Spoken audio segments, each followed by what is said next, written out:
Hey, this is John Bohlinger getting trippy with the new Boss DD-200.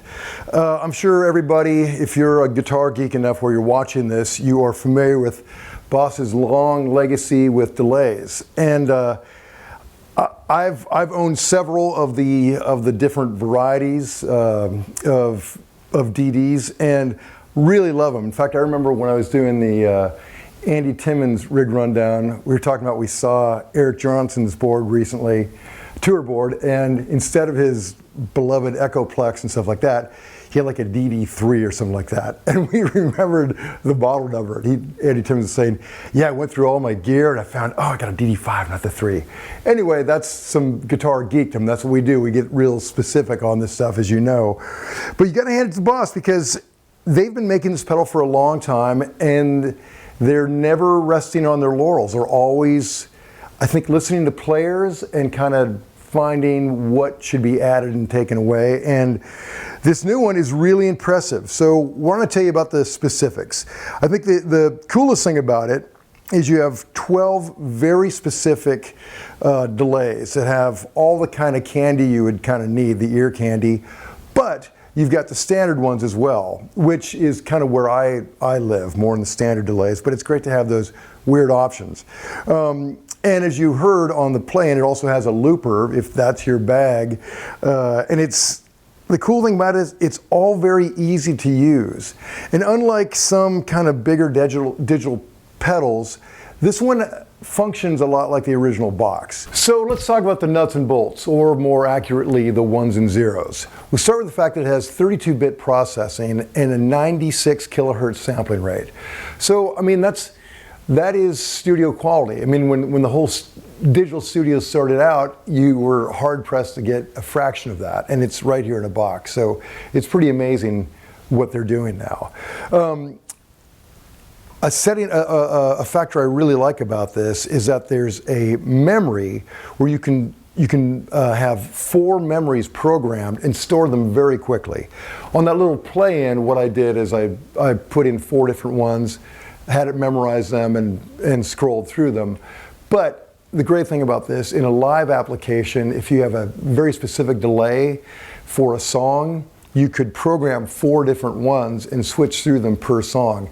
And it even saves the BPM, which is huge. So it saves you the trouble of tapping the memory. You can have very song specific. And the 5th setting is manual. So you can scroll through these and then have your regular manual one that you fly back to, which is a very practical application for live. Also, there's a panel lock function that disables the controls that prevents you from making unwanted changes. I mean, I don't know how many times I've done something like that, like dialed in a sound I really like, and I can never find it again. Or in a live scenario, you've got it in the wrong, you accidentally hit something in the heat of battle, and you've got totally the wrong sound.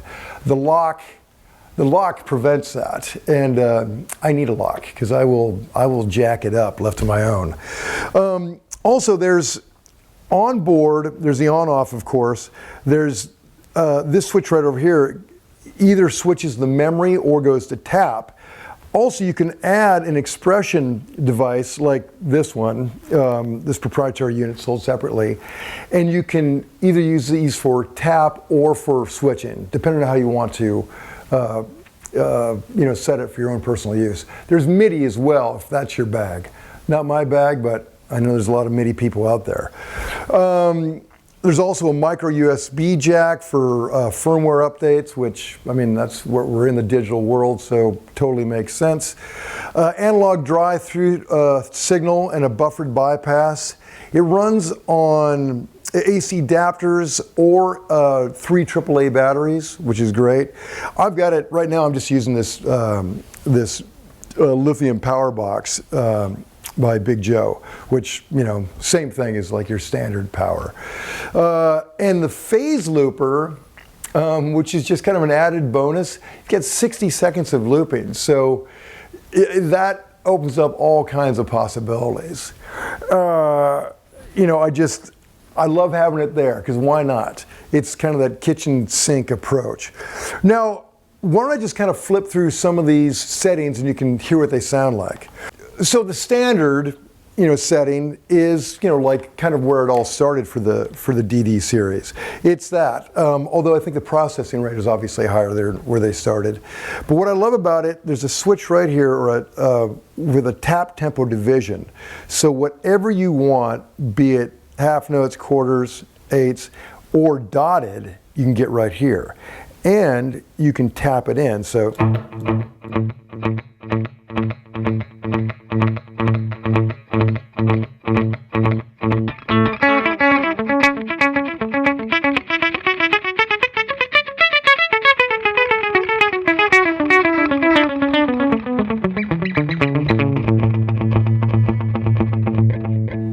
So you can get, crazy dotted bits on the fly, or just go to a more standard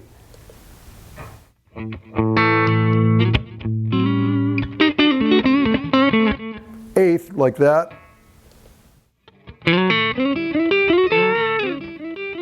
Or half, or what have you.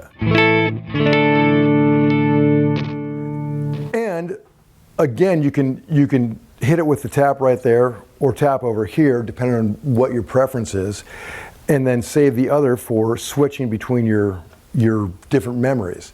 So pretty great. So that's a standard, nothing surprising there. It sounds like your standard deal, but Boss delays, they, for some reason, I think there's a clarity there that tends to not get so muddled in a mix. However, if you want muddled in the mix, like the analog-y sound, they totally got, like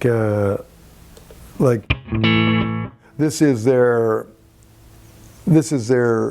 analog.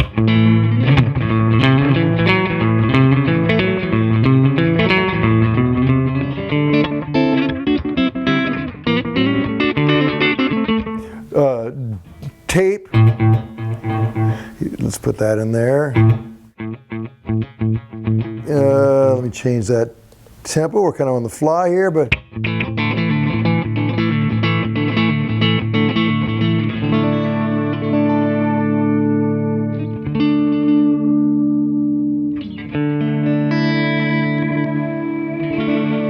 so these knobs right here, you have mod depth where you can tweak that, and then you have a parameter knob right here, which is specific to all 12 different delays. So it's going to do something different depending on what the delay is, and you're going to want to kind of get into your manual for that, or just sit here like this and tweak them.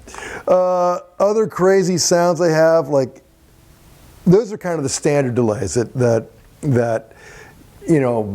I would use in a standard, what gig or session, whatever. But then it gets into this kind of wonderful, weird things like the reverse.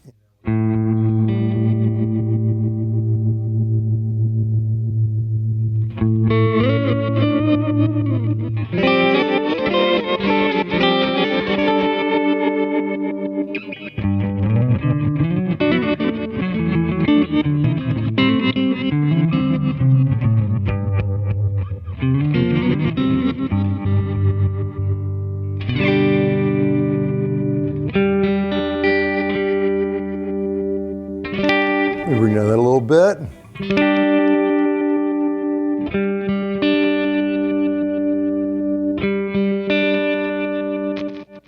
I mean, forgive me, you get kind of tweaking on these and you sort of get lost. I kind of forgot what I'm doing. But yeah, there are so many amazing sounds in this box. Also gets into stuff like, okay, this lo-fi is cool.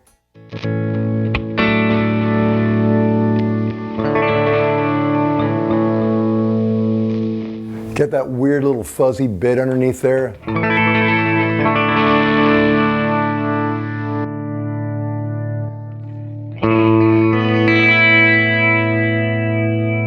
Pad echo is really cool.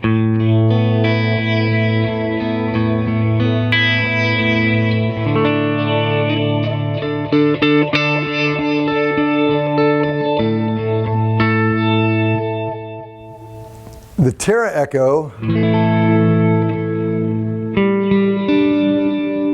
is a really crazy setting. It's like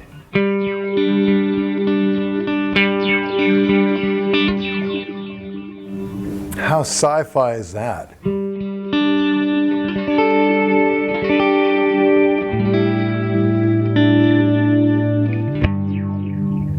Love that weirdness. Shimmer.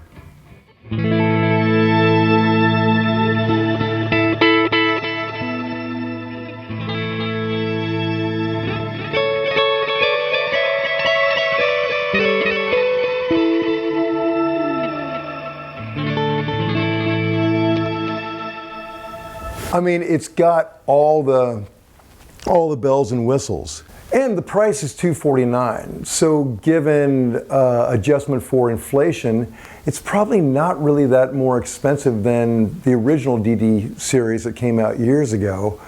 And it has so much more. So, I mean, it's a great pedal, and I'm really curious about where they go next.